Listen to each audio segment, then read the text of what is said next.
కొంతమంది cancer పేషెంట్స్లో dehydration అనే కండిషన్ని చూస్తూ ఉంటాం. సో వీళ్ళల్లో ఫ్లూయిడ్స్ అనేవి బాడీలో ఎక్కువ తీసుకోలేకపోయినా, వామిటింగ్ లేదా డయేరియా ఉన్న, కొన్నిసార్లు ట్రీట్మెంట్ సైడ్ ఎఫెక్ట్స్ వల్ల కానీ బాడీలో వాటర్ కంటెంట్ అనేది తగ్గిపోతుంది. అలా తగ్గినప్పుడు కొన్నిసార్లు ఎలక్ట్రోలైట్స్ కూడా ఇంబ్యాలెన్స్ అయ్యే అవకాశం ఉంటుంది.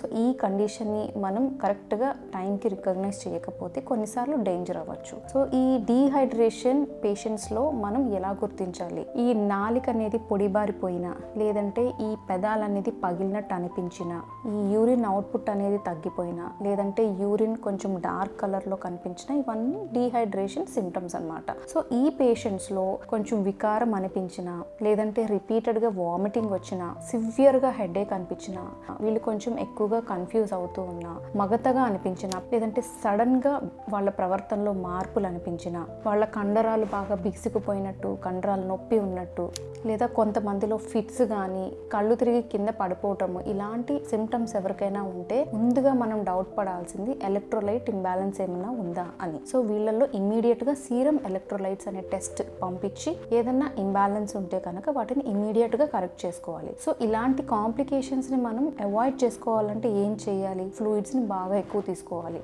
ఫ్రీక్వెంట్ సిప్స్ ఆఫ్ వాటర్ని తీసుకుంటూ ఉండాలి. అలానే ఓఆర్ఎస్, సూప్స్ కానీ, కొబ్బరి నీళ్ళు కానీ ఇవన్నీ ఎక్కువ తీసుకుంటే ఇలాంటి డీహైడ్రేషన్, ఎలక్ట్రోలైట్ ఇంబ్యాలెన్స్ కండిషన్స్ని మనం ప్రివెంట్ చేసుకోవచ్చు.